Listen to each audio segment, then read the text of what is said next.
നമസ്കാരം. എൻ്റെ പേര് വന്ദന. ഞാൻ ഇപ്പോൾ ഈ 2 ദിവസം മുമ്പ് മരിച്ച നമ്മുടെ ആശ്രനന്ദ എന്ന് പറഞ്ഞ കുട്ടിയുടെ സ്കൂളിൽ എൻ്റെ കുട്ടിയും പഠിച്ചിട്ടുണ്ടായിരുന്നു. ഞാൻ ആ സ്കൂളിലെ ടീച്ചറായിരുന്നു. അപ്പോൾ അത് നിങ്ങളുമായിട്ട് എൻ്റെ ഒരു എക്സ്പീരിയൻസ് ഷെയർ ചെയ്യണം എന്ന് ഈ നിമിഷത്തിലെങ്കിലും ഞാനത് ഷെയർ ചെയ്യണം എന്ന് എനിക്ക് തോന്നി. അതല്ലെങ്കിൽ അത് വല്ലാത്തൊരു തെറ്റായി പോകുമെന്ന് എനിക്ക് തോന്നി തുടങ്ങി. അതുകൊണ്ടാണ് ഞാനത് ഈ ഒരു വീഡിയോ ചെയ്യുന്നത്. എൻ്റെ മോനും അവിടെ 9ാം ക്ലാസ്സിൽ പഠിക്കുന്ന സമയത്ത് ഈ വർഷം 9ാം ക്ലാസ്സിൽ തന്നെയാണ്. അപ്പോൾ 8ന് അവർ 9th പാസ് ഔട്ട് ചെയ്യുന്ന സമയത്ത് എൻ്റെ മോൻ 9th ഡിയിലുണ്ടായിരുന്നത്. അപ്പോൾ അവിടുന്ന് ഒരു എക്സാം അവർ നടത്തി. ആ എക്സാം ജയിച്ചപ്പോൾ എൻ്റെ മോന് കുറച്ച് മാർക്സ് കുറവാണെന്ന് പറഞ്ഞ്, അതായത് പ്രാക്ടിക്കൽസും കൂട്ടിയിട്ട് മാർക്ക് ഉണ്ടെന്ന് പറഞ്ഞു. അതിന്റെ അടിസ്ഥാനത്തിൽ അവൻ പാസ്സാണ്, അതല്ലെങ്കിൽ അവൻ മാത്സിൽ തോറ്റിട്ടുണ്ടെന്ന് പറഞ്ഞിട്ട് മാർക്ക് കുറവാണെന്ന് പറഞ്ഞിട്ട് അവർ നോട്ടീസ് ബോർഡിൽ എൻ്റെ കുട്ടിയുടെ പേരുടെ ഒപ്പം തന്നെ കുറച്ച് കുട്ടികളുടെ പേരും അതിൽ ഉൾപ്പെടുത്തിയിട്ടുണ്ടായിരുന്നു. അപ്പോൾ ഇങ്ങനെ ഉൾപ്പെടുത്തിയതിൽ ഞാൻ പോലും അറിഞ്ഞിട്ടില്ല. ഞാൻ അവിടെ ഒരു അധ്യാപികയാണ്, ഞാൻ അറിഞ്ഞിരുന്നില്ല. എന്നിട്ട് പിന്നീട് ഇത് അനൗൺസ് ചെയ്തിട്ടുണ്ടായിരുന്നു. അതായത് മാർക്ക് കുറഞ്ഞ കുട്ടികളെ രക്ഷിതാക്കൾ വന്ന ശേഷം മാത്രമേ ആ കുട്ടികൾക്ക് 9th തുടർന്നിരിക്കാൻ പറ്റൂ എന്നുള്ളത്. അപ്പൊ ഞാൻ അത് അറിഞ്ഞ പ്രകാരം ഹസ്ബൻഡിനെ വിളിച്ചു വരുത്തുകയും പിന്നെ ഹസ്ബൻഡ് വന്നിട്ട് അതിനെ പറ്റിയിട്ട് സംസാരിക്കുകയൊക്കെ ചെയ്തു. അപ്പൊ അങ്ങനെ കുട്ടീനെ 9th ഡിയിൽ ഇരുത്താൻ പറ്റില്ല, 9th ഇയിൽ ഇരുത്തണം എന്നും പറഞ്ഞുകൊണ്ട് 9th ഇയിലേക്ക് കുട്ടിയെ ഷിഫ്റ്റ് ചെയ്തു. അത് എന്റെ കുട്ടിയിൽ ഉണ്ടാക്കിയ ഒരു മാനസിക ഇമ്പാക്ട് ആസ് എ മദർ ഞാൻ കണ്ടിട്ടുള്ളതാണ്. എന്റെ കുട്ടി ഇവിടെ ഇന്ന് കരഞ്ഞിലും ഭയങ്കരമായിട്ട് ഡിപ്രഷൻ പോലെ മൂടിയായി. എന്റെ കുട്ടി ഓൾറെഡി എന്റെ മോൻ ഇൻട്രോവേർട്ടാണ്. എനിക്കിതെല്ലാം കൂടെ കണ്ടപ്പോൾ ഞാൻ ആ ടീച്ചറോട് റിക്വസ്റ്റ് ചെയ്തു, ക്ലാസ് ടീച്ചറോട് ഞാൻ പറഞ്ഞു, ടീച്ചറെ മോനെ അതിൽ തന്നെ ഇരുത്താൻ പറ്റുമോ, 9th ഡിയിലൊന്ന് അവൻ അഡ്ജസ്റ്റ് ആയി വരണേ ഉള്ളൂ എന്ന് ഇരുത്താൻ പറ്റുമോ എന്ന് ഞാൻ ചോദിച്ചു. അപ്പൊ ടീച്ചർ വേറൊരു ടീച്ചറുടെ പേരാണ് പറഞ്ഞത്. ആ ടീച്ചറോട് പോയിട്ട് നിങ്ങൾ റിക്വസ്റ്റ് ചെയ്യുമോ, അല്ലാതെ എനിക്കിതൊന്നും ചെയ്യാൻ പറ്റില്ല എന്ന് പറഞ്ഞു. അപ്പൊ പിന്നെ എനിക്ക് തോന്നി വേണ്ട, അങ്ങനെ ഒരു റിക്വസ്റ്റ് ചെയ്യേണ്ട ഒരു ഇത് എനിക്ക് ആ ടീച്ചറോട് അങ്ങനെ സംസാരിക്കാൻ എനിക്ക് പറ്റില്ല. അപ്പൊ അങ്ങനെ ആ ഒരു ഇതിൽ ഞാൻ എന്ത് ചെയ്തു വെച്ചാൽ എനിക്ക് ആകെ ഒരു ഓപ്ഷൻ ഉള്ളത് എന്റെ കുട്ടിയെ അവിടെ നിന്ന് മാറ്റി ചേർക്കുക എന്നുള്ളതാണ്. അപ്പൊ ഞാൻ പറഞ്ഞു മോനെ ശരി കുഴപ്പമില്ല, നിനക്ക് അവിടെ പറ്റുന്നില്ല, ഒരു തരത്തിലും അഡ്ജസ്റ്റ് ആവാൻ പറ്റുന്നില്ലെങ്കിൽ എന്റെ കുട്ടി അവിടെ സ്കൂൾ മാറിക്കോളൂ എന്ന് പറഞ്ഞിട്ട് എന്റെ കുട്ടീനെ ഇവിടെ ഗവൺമെന്റ് സ്കൂളിൽ എയ്ഡഡ് സ്കൂളിൽ ഞാൻ മാറ്റുകയാണ് ചെയ്തത്. അപ്പൊ എന്റെ രണ്ടാമത്തെ മോനും അവിടെ ഉണ്ട്. അവനും ഭയങ്കര സങ്കടം പറയാൻ തുടങ്ങി, വേണ്ട അമ്മ ഞാൻ അവിടെ പഠിക്കുന്നില്ല. അപ്പൊ ഞാൻ പറഞ്ഞു, നീ നിൽക്ക്, നമുക്ക് നോക്കാം, ഞാനിപ്പോ അവിടെ ഉണ്ടല്ലോ എന്നൊക്കെ പറഞ്ഞ് എന്റെ കുട്ടീനെ സമാധാനിപ്പിച്ച് നിർത്തി. ഇതെല്ലാം കഴിഞ്ഞിട്ട് എന്റെ ഒരു എക്സ്പീരിയൻസ് ആണ് ഇപ്പൊ ഞാൻ പറയാൻ പോകുന്നത്. അവിടെ ടീച്ചേഴ്സ് എല്ലാവരും പറയുന്നുണ്ട്, ടീച്ചേഴ്സ് എടുത്തു പറയുന്നുമുണ്ട്. ഇത് ഇനിയെങ്കിലും ഞാൻ പറഞ്ഞിട്ടില്ലെങ്കിൽ വളരെയധികം അത് മോശമായി പോകുന്നു എനിക്ക് തോന്നുന്നുണ്ട്. കാരണം ഒരു ടീച്ചർ എന്ന നിലയ്ക്ക് ഞാൻ ഒരുപാട് മെന്റൽ പ്രഷർ അല്ലെങ്കിൽ മെന്റൽ ടെൻഷൻ അവിടെ ഞാൻ അനുഭവിച്ചിട്ടുണ്ട്. ഞാൻ ഡിപ്രഷനിലൂടെ കടന്നു പോയ ദിവസങ്ങളുണ്ട്, ഉറങ്ങാൻ പറ്റാതെയും പിച്ചിന്റെയും പറഞ്ഞും വല്ലാത്തൊരു സ്റ്റേജിൽ ഞാൻ കഴിഞ്ഞൊരു ആളാണ്, ഒരു വ്യക്തിയാണ് ഞാനും. അതായത് ഞാൻ അവിടെ ജോയിൻ ചെയ്തിട്ട് ഏതാനും ദിവസങ്ങൾ ആയിട്ടേ ഉള്ളൂ. അപ്പൊ നമുക്ക് എന്റെ തൊട്ടടുത്തുള്ള ക്ലാസ്സിലത്തെ ഒരു ടീച്ചറിൽ നിന്ന് വളരെയധികം മോശമായിട്ടുള്ള അനുഭവങ്ങൾ എനിക്ക് ഉണ്ടായിട്ടുണ്ട്. അതായത് തൊട്ടേനും പിടിച്ചതിനെല്ലാം കുറ്റം പറയുക, എന്റെ ക്ലാസ്സിൽ കയറി വന്ന എന്റെ കുട്ടികളുടെ മുമ്പിൽ വെച്ച് എന്നോട് അവർ വളരെ റൂഡായിട്ട് ഷൗട്ട് ചെയ്യുക, അങ്ങനെയുള്ള കലാപരിപാടികളെല്ലാം എന്റെ തൊട്ടടുത്ത ക്ലാസ്സിലൊരു ടീച്ചർ വളരെ ഗംഭീരമായിട്ട് നടത്തിയിട്ടുണ്ട്. അതൊരു സീനിയർ ടീച്ചറാണ്. അപ്പൊ നമുക്ക് എന്റെ ഒരു നേച്ചർ എന്ന് വെച്ചിട്ട് ഞാൻ അത് റെസ്പോണ്ട് ചെയ്യുന്ന ഒരു വ്യക്തിയാണ്. അത് കേട്ടുകൊണ്ടിരിക്കുന്ന ഒരാളൊന്നും അല്ല ഞാനും. അത്ര നല്ല വ്യക്തിയാണ് ഞാനെന്നൊന്നും ഞാൻ പറയുന്നില്ല. എന്നോട് പറഞ്ഞു കഴിഞ്ഞാൽ എന്റെ സെൽഫ് റെസ്പെക്ടിനെ ആരെങ്കിലും ഹേർട്ട് ചെയ്താൽ ഉറപ്പായിട്ടും തിരിച്ചു പറയുന്ന ഒരു നേച്ചർ തന്നെയാണ് എന്റെ. അപ്പൊ ഞാൻ അതിനെ റെസ്പോണ്ട് ചെയ്യുമ്പോൾ അവർക്കത് ഇഷ്ടമാവുന്നില്ല. അപ്പൊ ഇവർ നിരന്തരം എന്നെ വീണ്ടും ടോർച്ചർ ചെയ്തുകൊണ്ടിരിക്കുകയാണ്. എന്റെ ക്ലാസ്സിൽ വന്ന് എന്റെ കുട്ടികൾ ചെയ്യുന്ന കലാപരിപാടികൾ വീഡിയോ എടുക്കലും, അങ്ങനെ അവിടെ വേറൊരു സിസ്റ്റർ ഉണ്ട്, അവരെ വിളിച്ചു വരുത്തലും, എന്റെ ക്ലാസ്സിൽ അവർ പെട്ടെന്ന് കയറി വരും, അങ്ങനെ ഒരുപാട് കലാപരിപാടികൾ ഇവർ ചെയ്തിട്ടുണ്ട്. അങ്ങനെ ഞാൻ സിസ്റ്ററോട് ഞാൻ ഡയറക്റ്റ് ആയിട്ട് ഞാൻ പോയി പറഞ്ഞു, സിസ്റ്റർ എനിക്ക് വല്ലാതെ മെന്റൽ ഹരാസ്മെന്റ് ഉണ്ട് അവിടെ ഈ ടീച്ചറിനെ കൊണ്ടുവന്ന്. അപ്പൊ അവർ പറഞ്ഞു, കുഴപ്പമില്ല, അങ്ങനത്തെ ഒരാളൊന്നല്ല, അവർ ഗ്രഡ്ജസ് വെച്ചിട്ട് നടക്കുന്ന ഒരു ടീച്ചറൊന്നും അല്ല, ശരിയാവും എന്ന് പറഞ്ഞു. അപ്പൊ ഓക്കെ, ഞാൻ വിട്ടു. അതിനുശേഷം പിന്നെ ആ ടീച്ചർ ഭാഗത്തുനിന്ന് എനിക്ക് ഡയറക്റ്റ് ആയിട്ട് ഒരു അനുഭവം എനിക്ക് ഉണ്ടായിട്ടില്ല. അതിനുശേഷം ഞാൻ മനസ്സിലാക്കിയ ഒരു കാര്യം എന്താ വെച്ചാൽ, അവിടെ നമ്മൾ ലീവ് എടുക്കണമെങ്കിൽ, ഒരു ടീച്ചർക്ക് ഒരു ലീവ് എടുക്കണമെങ്കിൽ അവിടെ നമ്മൾ പ്രിന്റഡ് ആയിട്ടുള്ള ഒരു കോപ്പിയാണ് അവിടെ സബ്മിറ്റ് ചെയ്യേണ്ടത്. ആ പ്രിന്റഡ് കോപ്പി നമ്മൾ ആരുടെയെങ്കിലും കയ്യിൽ കൊടുത്തയക്കണം. എന്നാലാണ് അവിടെ ആ കത്ത് സിസ്റ്ററെ റൂമിൽ എത്തണം, എന്നാൽ നമുക്ക് ലീവ് അപ്രൂവ് ആവുള്ളൂ. അപ്പം നമ്മൾ ഈ വയ്യാതെ കിടക്കുമ്പോൾ ഈ കത്ത് പ്രിന്റഡ് വേണം, ഇനി ഹാൻഡ് റിട്ടൺ പറ്റൂല. അങ്ങനെ ഒരുപാട് മാനസിക പ്രശ്നങ്ങൾ ഉണ്ടായിട്ട് പിന്നെ അവിടെ സ്കൂൾ ആവശ്യത്തിന് നമ്മൾ അവർക്ക് പ്രിന്റഡ് തന്നെ വേണം. ഞാൻ പറഞ്ഞല്ലോ, എല്ലാ കാര്യത്തിനും ഒരു പ്രിന്റഡ് റിപ്പോർട്ട് തന്നെ വേണം. അപ്പൊ അങ്ങനത്തെ പ്രിന്റഡ് റിപ്പോർട്ട് എടുക്കുന്നത് പോലും ആ സ്കൂളിൽ നിന്നുള്ള ഫോട്ടോസ്റ്റാറ്റ് അവർക്ക് തരാൻ പറ്റില്ല. നമ്മൾ പുറത്ത് പോയി ഫോട്ടോസ്റ്റാറ്റ് എടുത്ത് വേണം അവിടെ അത് സബ്മിറ്റ് ചെയ്യണമെങ്കിൽ. അപ്പൊ അതിന് നമ്മൾ സ്കൂൾ വിട്ടിട്ട് അവിടെ ഒരുപാട് കാരണം നമ്മളവിടെ ജോയിൻ ചെയ്ത സമയം നമുക്ക് അറിയില്ല, പോയി ചെയ്യൂ എന്ന് പറയും നമ്മുടെ ഹെഡ്സ് നമ്മളോട് പറയും, അത് ചെയ്ത് ഇവിടെ സബ്മിറ്റ് ചെയ്ത് പോയാൽ മതി. കാരണം എനിക്ക് 3 കുട്ടികളാണുള്ളത്, 3ാമത്തെ കുട്ടിക്ക് 3 വയസ്സ് തികയണേ ഉള്ളൂ. ഞാൻ നമ്മളെ അടുത്തുള്ള സ്കൂളാണ്, പെട്ടെന്ന് പോയി വരാം എന്നൊക്കെയുള്ള സൗകര്യത്തിന് നമ്മളിങ്ങനെ അവിടെ ജോയിൻ ചെയ്ത്. പക്ഷേ ഇവർ വീണ്ടും ആഫ്റ്റർ സ്കൂൾ ടൈം നമ്മൾ ഇത് ചെയ്ത് വെച്ച് സബ്മിറ്റ് ചെയ്തിട്ടേ പോകാൻ പാടും എന്നുള്ള നിലപാടിലൊക്കെ നമ്മളെ വല്ലാതെ മെന്റലി ഹറാസ്മെന്റ് ചെയ്ത് ഞങ്ങൾ ഫോട്ടോസ്റ്റാറ്റ് കടയിൽ പോയി ഫോട്ടോസ്റ്റാറ്റ് എടുത്ത് കൊടുന്ന് കൊടുക്കലും എന്നാലാണ് അവിടെ നടക്കുള്ളൂ. അങ്ങനെ ഓരോ കാര്യത്തിൽ പിന്നെ സ്കൂൾ തുടങ്ങുന്ന സമയത്ത് നമ്മൾ ക്ലാസ് മൊത്തം ഡെക്കറേറ്റ് ചെയ്യണം. ഈ ഡെക്കറേറ്റ് ചെയ്യുന്നത് കംപ്ലീറ്റ് നമ്മൾ നമ്മുടെ എക്സ്പെൻസിൽ നമ്മൾ സാധനം വാങ്ങിയിട്ട് ചെയ്യണം, അല്ലെങ്കിൽ നമ്മൾ കുട്ടികളുടെ നിന്ന് അവരെ കൊണ്ട് പറഞ്ഞ് ചെയ്യിപ്പിക്കണം. പിന്നെ അവർ ആ ഫണ്ട് ഈ ഫണ്ട് പിന്നെ ഓരോ ഫെസ്റ്റിവൽ വെക്കും. അതൊക്കെ നമ്മൾ എന്ത് ചെയ്യണമെന്ന് വെച്ചാൽ ഈ കുട്ടികളെ നമ്മൾ മണി കളക്ട് ചെയ്യണം. ഈ പൈസ കളക്ട് ചെയ്ത് കഴിഞ്ഞാൽ 10 രൂപയുടെ സാധനം ചിലപ്പോൾ 30 രൂപയ്ക്കാവും കൊടുക്കുന്നുണ്ടാവുക. അങ്ങനെ ഒരുപാട് അതിലേക്കൊന്നും ഞാൻ കിടക്കുന്നില്ല. പക്ഷേ അത് കഴിഞ്ഞ് കഴിഞ്ഞാൽ നമ്മൾ ബിരിയാണി പാക്കും കൊണ്ട് ഈ 2ാം നിലയിലേക്ക് നമ്മൾ ഈ ഫുൾ വാങ്ങിയ കുട്ടികൾക്ക് മുഴുവൻ നമ്മളേറ്റി കൊണ്ടുപോകണം. അങ്ങനെ വല്ലാതെ നമ്മൾ ഒരുപാട് ഒരു ടീച്ചർ ചെയ്യുന്ന പണിയേക്കാൾ ഉപരി നമ്മൾ ചെയ്യുന്നുണ്ട്. ഒരു കുട്ടിക്ക് നമുക്ക് മാക്സിമം ഔട്ട്പുട്ട് കൊടുക്കണം നമുക്ക് ആഗ്രഹം ഉണ്ടാവും. ഒരു ടീച്ചർ, ഏത് ടീച്ചറോട് ഹാർഡ് വർക്കിംഗ് ആണ്. ഒരു ടീച്ചർ പോലും ഒരു നേരം അവിടെ ഇരിക്കുന്നത് നിങ്ങൾക്ക് കാണാൻ പറ്റില്ല. അത്രയും ഹാർഡ് വർക്കിംഗ് ആയിട്ടുള്ള ടീച്ചേഴ്സ് ഉണ്ട്. അപ്പൊ അങ്ങനെ ചെയ്യുന്ന ടീച്ചേഴ്സ് ഒരു നേരം അവിടെ ഇരിക്കാൻ അവർക്ക് സ്വാതന്ത്ര്യമില്ല. അങ്ങനെ മാക്സിമം അവർ യൂട്ടിലൈസ് ചെയ്യുക. എന്റെ വിഷയം മ്യൂസിക് ആണ്, ഞാൻ ഇംഗ്ലീഷ് എടുത്തിട്ടുണ്ട്. അപ്പൊ അതിന് മ്യൂസിക് ഞാൻ 9th സ്റ്റാൻഡേർഡ് വരെ എടുക്കണം. പിന്നെ ക്ലാസ് ഇൻചാർജ് ഉണ്ട്, ഇംഗ്ലീഷ് എടുത്തിരുന്നു, മലയാളം എടുത്തിരുന്നു. ഇതൊക്കെ ഞാൻ പാഷനേറ്റ് ടീച്ചർ ആയതുകൊണ്ട് എനിക്ക് ഞാൻ സന്തോഷമായിട്ടാണ് ഞാൻ ചെയ്തിട്ടുണ്ടായിരുന്നത്. പക്ഷെ അതിലും ഒരുപാട് പ്രശ്നങ്ങൾ ഉണ്ടാക്കി ക്രിയേറ്റ് ചെയ്ത് എന്നെ പിന്നെ അനൗൺസ്മെന്റിലൂടെ നമ്മളെ മാനസികമായി ടോർച്ചർ ചെയ്യുക. എന്റെ ക്ലാസ്സിൽ ഒരു കുട്ടീനെ പിന്നെ സ്പൂൺ കൊണ്ടുവരും. അവിടെ നിർബന്ധമാണ് ലഞ്ചിന് സ്പൂൺ കൊണ്ടുവരിക എന്നുള്ളത് അവിടെ നിർബന്ധമുള്ള ഒരു കാര്യമാണ്. അപ്പൊ നമ്മുടെ എന്റെ ക്ലാസ്സിലൊരു കുട്ടി ശബരിമലയ്ക്ക് പോകാൻ വേണ്ടിയിട്ട് അമ്പലത്തിൽ പോകാൻ പുറപ്പെട്ടു. അപ്പോൾ എന്തോ ചോറ്റുപാത്രം എടുത്തു എങ്ങനെയൊക്കെയോ, പക്ഷെ സ്പൂൺ വെക്കാൻ ആ കുട്ടി മറന്നിരിക്കും. അപ്പൊ സിസ്റ്റർ പെട്ടെന്ന് കയറി വന്നപ്പോൾ എന്റെ ക്ലാസ്സിൽ ഈ കുട്ടി സ്പൂൺ കൊണ്ടുവന്നില്ല. അപ്പൊ ഈ 2ാം ക്ലാസ് പഠിക്കുന്ന കുട്ടിയോട് why didn't you bring the spoon എന്ന് വെച്ചാൽ ആ കുട്ടി ഒന്ന് പേടിച്ചു. എനിക്കറിയാം അവൾ ഭയങ്കര പേടിക്കുന്ന ഒരു നേച്ചറാണെന്ന് എനിക്കറിയാം. അപ്പൊ ഞാൻ എന്ത് പറഞ്ഞു വെച്ചാൽ സിസ്റ്റർ, അത് കുട്ടി സിസ്റ്റർ, അതായത് നമ്മൾ ഫുൾ സംസാരിക്കുന്ന ഇംഗ്ലീഷിലായിരിക്കണം. അപ്പൊ അത് കംപ്ലീറ്റ് ചെയ്യാനുള്ള ഒരു ടൈം നമുക്ക് തരാതെ ഞാൻ പറഞ്ഞു ശബരിമലയ്ക്ക് പോകാൻ വേണ്ടിയിട്ട് സ്പൂൺ ആ കുട്ടി എടുക്കാൻ മറന്നിരിക്കുകയാണ് ഉള്ളത്. ഫുൾ ഇംഗ്ലീഷിൽ നമുക്കത് കംപ്ലീറ്റ് ചെയ്യാൻ, സെന്റൻസ് കംപ്ലീറ്റ് ചെയ്യാൻ പറ്റുന്ന മുമ്പ് സിസ്റ്റർ വേറൊരു കുട്ടിയെ കണ്ടു. അപ്പൊ ആ കുട്ടി സ്പൂൺ കൊണ്ടുവന്നിട്ടില്ല. അപ്പൊ സിസ്റ്റർ ചോദിച്ചു, അപ്പൊ എന്താ ആ കുട്ടിയും ശബരിമലയ്ക്ക് പോകണമെന്ന് ചോദിച്ചു. ഞാൻ പറഞ്ഞു, അല്ല സിസ്റ്ററെ, ആ കുട്ടി അതല്ല, അത് എല്ലാ ദിവസവും കൊണ്ടുവരുന്ന കുട്ടിയാണ്, എന്താ പറ്റിയെന്ന് അറിയില്ല, ഞാൻ എപ്പോഴും വാൺ ചെയ്യാറുണ്ട് കുട്ടികളോട്, അവർ കൊണ്ടുവരാറുണ്ട് സ്പൂണ്, സോറി സിസ്റ്റർ എന്ന് പറഞ്ഞു. ഞാൻ ഒരുപാട് സോറി സിസ്റ്ററോട് ഞാൻ ആ സമയത്ത് പറഞ്ഞു. പക്ഷെ അതൊന്നും കേൾക്കാൻ തയ്യാറാവാതെ വളരെ poor teacher, this is very poor എന്നൊക്കെ പറഞ്ഞ് കുട്ടികളെ മുമ്പിൽ വെച്ചിട്ട് തന്നെ അങ്ങനെ എന്തൊക്കെയോ പറഞ്ഞ സിസ്റ്റർ പുറത്തേക്ക് ഇറങ്ങി പോകേണ്ടായത്. അങ്ങനെ പുറത്തിറങ്ങി പോയി. ഞാൻ ശരി ഓക്കെ ഇത് കഴിഞ്ഞിട്ടുണ്ടാവുമെന്ന് ഞാൻ വിചാരിച്ചു. നെക്സ്റ്റ് ഡേ ഞാൻ സ്കൂളിൽ പോയി. അവിടെ ഒരു പ്രെയർ ആണ് രാവിലെ, നമുക്ക് ടീച്ചേഴ്സിന് ഒരു പ്രെയർ ഉണ്ട്. ആ പ്രെയറിന് പോയിട്ട് ആ പ്രെയർ വളരെ പരിപാവനമായിട്ടുള്ള ഒരു സംഭവമാണ് ഈ പ്രാർത്ഥന എന്നൊക്കെ പറഞ്ഞാൽ എനിക്ക്. അപ്പൊ നമ്മൾ ആ ഫസ്റ്റ് ദിവസം രാവിലെ നമ്മൾ വളരെ പോസിറ്റീവായിട്ട് ഇരിക്കുന്ന സമയമാണ്. അത് ആ പോസിറ്റിവിറ്റിയാണ് നമ്മൾ കുട്ടികളുടെ അടുത്ത് ചെന്ന് കാണിക്കേണ്ടത്. അപ്പൊ രാവിലെ ചെന്ന വഴിക്ക് ഈ പ്രാർത്ഥന കഴിഞ്ഞപ്പോൾ സിസ്റ്റർ എല്ലാവരും മുമ്പിൽ വെച്ചിട്ട് ഈ ശബരിമലയുടെ ഈ സംഭവം, അതായത് ഇവിടെ ഒരു ടീച്ചർ പറയാണ് ശബരിമലയ്ക്ക് പോകണമെങ്കിൽ ശബരിമലയ്ക്ക് പോകുന്ന കുട്ടികൾക്ക് സ്പൂൺ ഉപയോഗിക്കാൻ പാടില്ല എന്ന് പറയാണ് ഇവിടെ ഓരോ ടീച്ചേഴ്സ് എന്ന് പറഞ്ഞു. അത് പറഞ്ഞ് ഞാൻ അംഗീകരിക്കും. കാരണം ഏത് ടീച്ചറാണെന്നുള്ള ആർക്കും അറിയില്ല, കുഴപ്പമില്ലാതില്ല, പറഞ്ഞു കഴിഞ്ഞാൽ മനസ്സിലാക്കാൻ പറ്റും. പക്ഷേ അവിടെ എടുത്തു പറഞ്ഞു വന്ദന ടീച്ചറിന്. അപ്പൊ അത് അത്രയും ടീച്ചേഴ്സ് അവിടെ ഇരിക്കുകയാണ്. എല്ലാ ടീച്ചേഴ്സിന് മുമ്പിൽ വെച്ചിട്ടാണ് എന്റെ പേര് എടുത്ത് പറയുന്നത്. അത് എനിക്ക് ഉണ്ടാക്കിയ മാനസിക വിഷമം. അതിന്റെ ഇടയ്ക്ക് വേറൊരു ടീച്ചർ അപ്പോഴേക്കും പറയും, അവിടുത്തെ ഹെഡുകൾ ഇങ്ങനെ പറയാണ് അങ്ങനത്തെ ഒരു ആചാരമേ ഇല്ല, അങ്ങനത്തെ ഒരു ആചാരമില്ലെന്ന് എനിക്കും നന്നായിട്ട് അറിയാം. ഞാനും ഭക്ഷണം തന്നെയാണ് കഴിക്കണത്. പക്ഷെ ഞാൻ എന്റെ കുട്ടിയുടെ അവിടുത്തെ ആ കുട്ടിയുടെ മനോഭാവം, വിഷമം കണ്ടപ്പോൾ അത് പറയാൻ എക്സ്പ്ലെയിൻ ചെയ്യാനുള്ള സമയം എനിക്ക് അവിടെ കിട്ടില്ല. അപ്പോഴേക്കും അവരത് അനുമാനിച്ച് ഇതാണെന്ന് കരുതി അവരിവിടെ വന്ന് പബ്ലിക്കായിട്ട് എന്റെ പേര് എല്ലാവരും മുമ്പിൽ വിളിച്ച് പറയുമ്പോൾ എനിക്കുണ്ടായ മാനസിക വിഷമം അത് എത്രയാണെന്നുള്ളത് പറഞ്ഞറിയിക്കാൻ എനിക്ക് അറിയുന്നില്ല.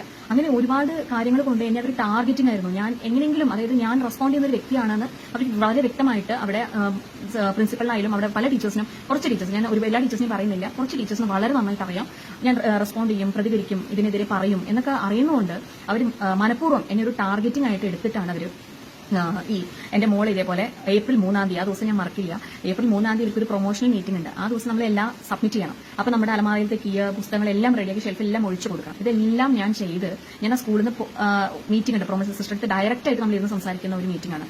അവിടെ പോലെ സിസ്റ്റർ നമ്മുടെ അടുത്ത് വളരെ നല്ല രീതിയിൽ ഇങ്ങനെ പറഞ്ഞു, ഇങ്ങനെയാണ്, പിന്നെ നിങ്ങൾ കുഴപ്പമില്ല, പക്ഷെ കുറച്ചൊക്കെ കംപ്ലയിൻസ് കിട്ടിയിട്ടുണ്ട്, ഫോൾട്സ് ഒക്കെ നിങ്ങളുടെ ഭാഗത്തുനിന്നുണ്ട് എന്നൊക്കെ പറഞ്ഞു. അപ്പൊ ഞാൻ ഓക്കെ സിസ്റ്റർ താങ്ക് യു, ഒരു ഓപ്പർച്യൂണിറ്റി തന്നൂലോ എന്നൊക്കെ ഞാൻ പറഞ്ഞു. ഞാനും അവിടുന്ന് 3-ാം തീയതി, എന്റെ മോൾ അവിടെ അഡ്മിറ്റ് ആണ് ഹോസ്പിറ്റലിൽ, മോളെ വിട്ടിട്ട് ഞാൻ 2:30 മണി വരെ സിസ്റ്ററെ കണ്ട് ഇതെല്ലാം ഏൽപ്പിച്ച് കുട്ടികളുടെ മാർക്സ് എല്ലാം അവരുടെ ക്യാൻവാസ് ആപ്പിൽ എൻ്റർ ചെയ്ത് എല്ലാം, വാട്സ്ആപ്പ് നമ്മൾ യൂസ് ചെയ്യാൻ പാടില്ല, അവരുടെ ആപ്പ് ഉണ്ട്, അതിൽ മാത്രമേ നമ്മളെല്ലാം ട്രാൻസാക്ഷൻസ് പാടുള്ളൂ. അങ്ങേയറ്റം നമ്മളെല്ലാ വർക്കും ചെയ്ത് അവിടുന്ന് ഞാൻ വീട്ടിൽ നിന്ന് എന്റെ കുട്ടിയുടെ ഡ്രസ്സ് എല്ലാം എടുത്ത് മോള് കിടക്കുന്ന ഹോസ്പിറ്റലിലേക്ക് ഞാൻ ഓടി പോവാണ്. 5 മണിക്ക് ഞാൻ അവിടെ എത്തി. 5:30 ആകുമ്പോഴേക്കും എന്റെ ഇമെയിൽ വരികയാണ് ഞാൻ അവിടുന്ന് ഡിസ്കണ്ടിന്യൂഷൻ ആണെന്ന് പറഞ്ഞിട്ട്. അത് എനിക്ക് ഉണ്ടാക്കിയ ഒരു വിഷമം. കാരണം ഈ കുട്ടികൾക്ക് എക്സാം നടത്തുന്നതിന്റെ തലേ ദിവസം അടക്കം ഞാൻ എന്റെ കുട്ടികൾക്ക് ഓൺലൈൻ ക്ലാസ്സസ് എടുത്തിട്ടുണ്ട്.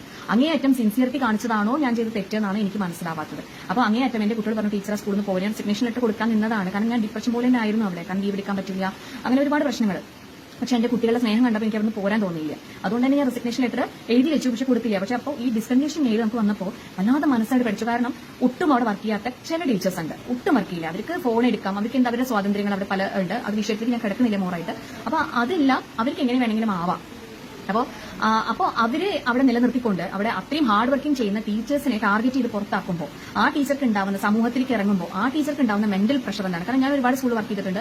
ഇന്നേ വരെ ഒരു സ്കൂളിൽ നിന്നും എന്നെ പറഞ്ഞു വിട്ടതല്ല, ഞാനായിട്ട് ഇറങ്ങി പോകുന്നതാണ്. കാരണം എന്റെ പ്രാരബ്ധം കൊണ്ടും എന്റെ മക്കളുടെ കാര്യം കൊണ്ടും എനിക്ക് പോരേണ്ടി വന്നിട്ടുള്ള സാഹചര്യങ്ങളാണ്. അപ്പൊ ഇവിടെ എന്താണ് സംഭവിച്ചതെന്ന് വെച്ച് കഴിഞ്ഞാൽ എന്റെ മോളുടെ അസുഖം കാരണം എനിക്ക് ലീവ് ചോദിക്കുമ്പോൾ കിട്ടായ്മയും ഇങ്ങനത്തെ പ്രശ്നങ്ങളൊക്കെ വന്നിട്ട് വല്ലാതെ മാനസിക സമ്മർദ്ദം ഞാൻ ആ സമയത്ത് അനുഭവിച്ചിട്ടുണ്ട്.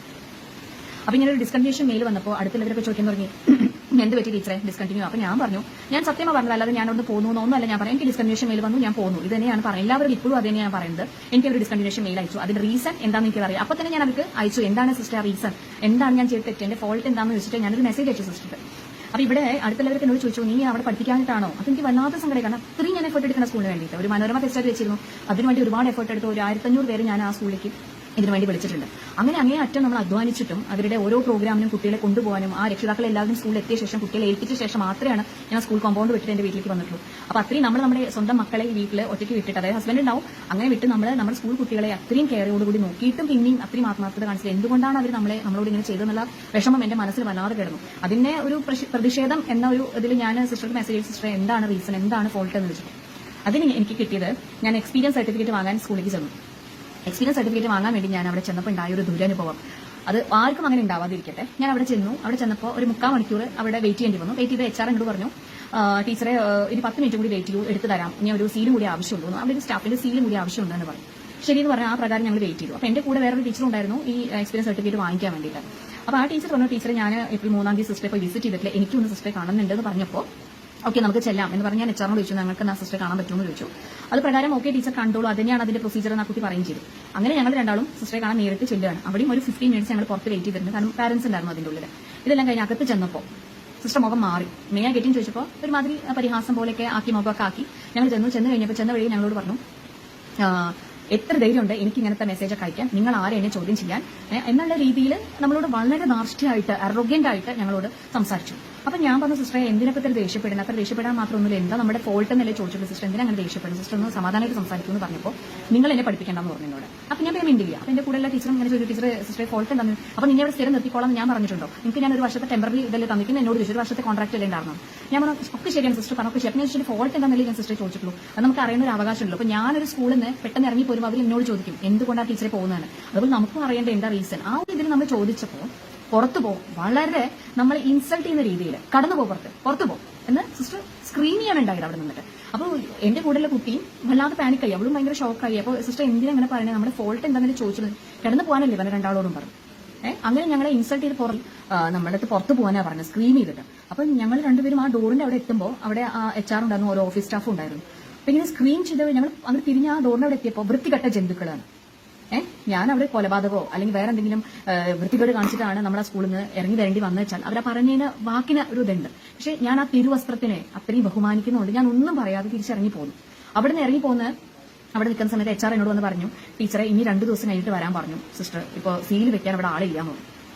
അങ്ങനെ എനിക്ക് വല്ലാത്ത വിഷമം തന്നെ. ഞാൻ ചോദിച്ചു, എന്താ നിങ്ങൾ ഈ പറയണത്, ഇത് കുറച്ച് കൂടുതലല്ലേ ചോദിച്ചു. ദിസ് ഇസ് ടു മച്ച് എന്ന് പറഞ്ഞു. ഞാൻ ആ പറഞ്ഞതിൽ എനിക്ക് വല്ലാതെ സങ്കടം വന്നു, ഇമോഷണലി ഞാൻ അവിടുന്ന് കരയുണ്ടായത്. അപ്പോൾ എന്നോട് HR പറഞ്ഞു, ടീച്ചർ കരയരുത്, ഇവിടെ പാരന്റ്സ് എല്ലാം നിൽക്കുന്നത്, കുട്ടികൾ നിൽക്കുന്ന ടീച്ചർക്ക് അപ്പോൾ കരയരുത് പറഞ്ഞു.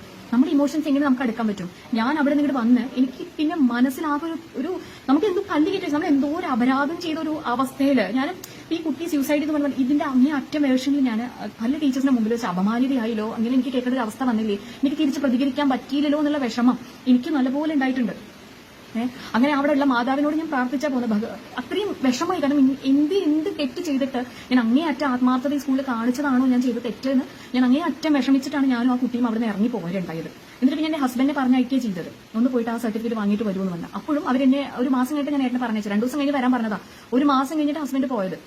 അപ്പൊ ഇവർ പറയുന്ന കാര്യം എന്താണെന്ന് വെച്ച് കഴിഞ്ഞാൽ എന്നോട് HR പറഞ്ഞു, സിസ്റ്ററെ ഒന്നും കൂടി വിളിക്കൂ ടീച്ചർ, സിസ്റ്ററെ ഒന്നും കൂടി വിളിക്കൂ, ഞങ്ങൾക്ക് അപ്രൂവ് ചെയ്യാൻ പറ്റുമോ എന്നറിയില്ല, സിസ്റ്റർ അപ്രൂവ് ചെയ്താൽ മാത്രമാണ് ഞങ്ങൾക്ക് ഇവിടുന്ന് ഇത് ചെയ്തു തരാൻ പറ്റുള്ളൂ, അല്ലാതെ ഞങ്ങൾക്ക് തരാൻ പറ്റില്ല എന്ന് പറഞ്ഞു.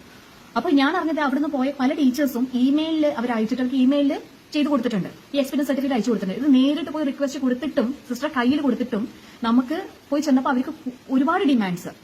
എന്നിട്ട് അത് കഴിഞ്ഞിട്ട് ഞാൻ പറഞ്ഞു, അയ്യോ ആ സിസ്റ്റർ ഞാൻ വിളിക്കണം എന്ന് ചോദിച്ചപ്പോൾ വിളിക്കണം, സിസ്റ്റർ അപ്രൂവ് ചെയ്താൽ മാത്രമാണ് നമുക്ക് ഇവിടുന്ന് അപ്രൂവ് ചെയ്യാൻ പറ്റുള്ളൂ എന്ന് പറഞ്ഞു. എന്നിട്ട് ഞാൻ വീണ്ടും സിസ്റ്ററെ വിളിച്ചു. ഗതികേടിന്റെ അങ്ങേ അറ്റാണ് ഞാൻ പറയുന്നത് നിങ്ങളോട്. അപ്പൊ ഇതേപോലെ സഫർ ചെയ്യുന്ന ഒരുപാട് ടീച്ചേഴ്സ് അവിടെ ഉണ്ട്, പക്ഷെ അവർ പറയില്ല, പേടി. കാരണം അവർ ജോലിക്കാൻ നല്ലൊരു ഇൻസ്റ്റിറ്റ്യൂഷൻ, ഇത്രയും സാലറി കൊടുക്കുന്ന ഒരു സ്കൂളിൽ ലോക്കൽ ഏരിയയിൽ ഒരുപാട് പേരുണ്ട്. അത് അവർ തന്നെ പറയാറുണ്ട്, ഞങ്ങളെ ഒന്നും ആർക്കും ചെയ്യാൻ പറ്റില്ല, ഞങ്ങൾ ഒരുപാട് വെൽ റെപ്യൂട്ടഡ് ആയിട്ടുള്ള ഒരു ഇൻസ്റ്റിറ്റ്യൂഷൻ ആണ്, അങ്ങനെ ഉണ്ട്, പിടിപാടുണ്ട് എന്നൊക്കെ ഒരുപാട് അവർ പറയാറുണ്ട്. അങ്ങനെ എന്തിനായാലും അവിടുന്ന് പിന്നെ ഞാൻ വീണ്ടും വിളിച്ചു ചോദിച്ചു, അപ്പോൾ നിങ്ങൾ തന്നായിരുന്നു, അപ്ലൈ ചെയ്തായിരുന്നു ചോദിച്ചപ്പോൾ ഞാൻ സിസ്റ്റർ കയ്യിലാണല്ലോ നേരിട്ട് തന്നതെന്ന് പറഞ്ഞു. എന്നെ മേടിച്ചോന്ന് പറഞ്ഞു. ഞാൻ നല്ല സിസ്റ്റർ അപ്രൂവ് ചെയ്യണമെന്നാണ് അവർ പറഞ്ഞത് പറഞ്ഞപ്പോൾ ഫോൺ കട്ട് ചെയ്യുക ചെയ്തത്, ഒന്നും മിണ്ടാതെ. പിന്നെ എന്റെ ഹസ്ബൻഡ് അത് മേടിച്ച് വരിക ഉണ്ടായത്. അപ്പൊ ഹസ്ബൻഡിനോടും അങ്ങനത്തെ ഒന്നും പറയാൻ പറഞ്ഞിട്ടില്ല, അതായത് ലേഡീസിനോട് കുറച്ച് കൂടുതലായിട്ട് അവർ പറയുന്നുണ്ട്. അപ്പോൾ ഇതൊക്കെ ഞാൻ ഇത്രയും വലുതായിട്ട് പോലും എനിക്കിത് സഹിക്കാൻ പറ്റുന്നില്ല. മാനസികമായിട്ട് എനിക്ക് വല്ലാത്തൊരു ഡിപ്രഷൻ തന്നെ ഉണ്ടായിരുന്നു. കാരണം ഒരു സ്കൂളിൽ നമ്മൾ ഡിസ്കണ്ടിന്യൂ ചെയ്ത് വരിക, ഒരു ഡിസ്കണ്ടിന്യൂഷൻ മെയിൽ അവിടുന്ന് വരിക, അതായത് ഞാൻ മാത്രം 1-2 ടീച്ചേഴ്സ് മാത്രം ഡിസ്കണ്ടിന്യൂ ചെയ്ത് വരിക, അത് അത്രയും ആത്മാർത്ഥമായി അവിടെ വർക്ക് ചെയ്തിട്ട് അങ്ങനെ വരുമ്പോൾ നമുക്കും ഉണ്ടാവും വിഷമങ്ങൾ. അപ്പൊ ആ ഒരു വിഷമത്തിനെതിരെ ഇപ്പോഴെങ്കിലും ഞാൻ വായ തുറന്നിട്ടില്ലെങ്കിൽ അത് വല്ലാത്തൊരു ജീവിതത്തിൽ എന്നും ഞാൻ അത് ആലോചിച്ച് വേദനിക്കേണ്ട ഒരു അവസ്ഥ എനിക്ക് മാത്രമല്ല അവിടെയുള്ള പല ടീച്ചേഴ്സിനും ഉണ്ടാവും. അത് ഉണ്ടാവരുത് എന്ന് വെച്ചിട്ടാണ് ഞാൻ ഇപ്പോൾ ഈ ഒരു വോയിസ് വിടുന്നത്. പിന്നെ ഒരു കാര്യം കൂടി ഞാൻ പറയാം, അവിടെ പരസ്പരം ടീച്ചേഴ്സ് എവിടെയും സംസാരിക്കരുത് എന്ന് പറഞ്ഞൊരു സ്റ്റാഫ് റൂം ഇല്ല. സ്റ്റാഫ് റൂം ഉണ്ട്, അത് ക്ലാസ് ടീച്ചേഴ്സ് അല്ലാത്ത ടീച്ചേഴ്സ് മാത്രമാണ്. ബാക്കി എല്ലാ ടീച്ചേഴ്സും ആ ക്ലാസിന്റെ പുറത്ത് തന്നെ ഇരിക്കണം എന്നുള്ള നിർബന്ധമാണ് അവിടുത്തെ. അപ്പോൾ ഒരു ടീച്ചേഴ്സിനെ കാണാനോ സംസാരിക്കാനോ നമുക്ക് ഒരു സമയം കിട്ടുന്നില്ല, ഡിസ്കസ് ചെയ്യാൻ ഒന്നും. പിന്നെ എല്ലാ മുക്കിലും കോണിലും ക്യാമറ വെച്ചിരിക്കുകയാണ്. പ്രത്യേകിച്ച് ന്യൂ ടീച്ചേഴ്സ് വന്ന ടീച്ചേഴ്സിനെ ടാർഗറ്റ് ചെയ്തുകൊണ്ട് അതിന്റെ ഉള്ളിൽ വോയിസ് റെക്കോർഡിംഗ്. പിന്നെ നമ്മൾ ക്യാൻറ്റീനിൽ പോകാൻ പാടില്ല, ക്യാൻറ്റീനിൽ പോയി ക്യാൻറ്റീൻ അവിടെ announcement new teachers is always on the canteen എന്ന് പറയാം. നമുക്കൊരു ഫ്രീ ടൈമിൽ നമുക്ക് സ്റ്റാഫ് റൂം ഇല്ലാത്തതുകൊണ്ട് നമ്മൾ ചിലപ്പോൾ 2 ടീച്ചേഴ്സിനെ നമുക്കൊരു മാനസികമായിട്ടൊരു റിലീഫിന് വേണ്ടി നമ്മൾ പോയിരിക്കുമ്പോൾ അതും വിഷയമാക്കി എടുക്കുക. അങ്ങനെയുള്ള പല കാര്യങ്ങൾ ഉണ്ട്. പക്ഷേ ഇപ്പോൾ ഇനി അത് ഞാൻ ഒരുപാട് വിസ്തരിക്കാൻ പോകുന്നില്ല. ഒരുപാട് കാര്യങ്ങളുണ്ട് അവിടത്തെ കുറിച്ച് പറയുകയാണെങ്കിൽ. കാരണം അത്രമാത്രം അവിടെ സംഭവങ്ങൾ അരങ്ങേറുണ്ട്. വല്ലാത്തൊരു എന്താ പറയാ, ഒരു ഫ്രസ്ട്രേഷൻ നിറഞ്ഞ ഒരു എൻവിറോൺമെന്റിൽ നിന്ന് ഞാൻ രക്ഷപ്പെട്ട ഒരു അവസ്ഥയിലാണ് ഇപ്പോൾ ഞാൻ നിൽക്കുന്നത്. എന്റെ മോനെ അവിടുന്ന് മാറ്റിയത് എത്രയോ നല്ലതായെന്ന് എനിക്കിപ്പോൾ ആസ് എ മദർ എനിക്ക് ഫീൽ ആവുന്നുണ്ട്. അപ്പോൾ ഞാനും പിന്നെ മരിച്ചുപോയ ആ കുട്ടിക്ക് വേണ്ടിയിട്ട് എന്റെ ഭാഗത്തുനിന്നും അനുശോചനം ഞാൻ രേഖപ്പെടുത്തുന്നു. വല്ലാത്ത ദുഃഖമുണ്ട്, പറയാൻ പോലും വാക്കുകൾ കിട്ടുന്നില്ല. ആ അച്ഛനും അമ്മയ്ക്കും ഈശ്വരന് എല്ലാവിധ ധൈര്യങ്ങളും കൊടുക്കട്ടെ. നന്ദി.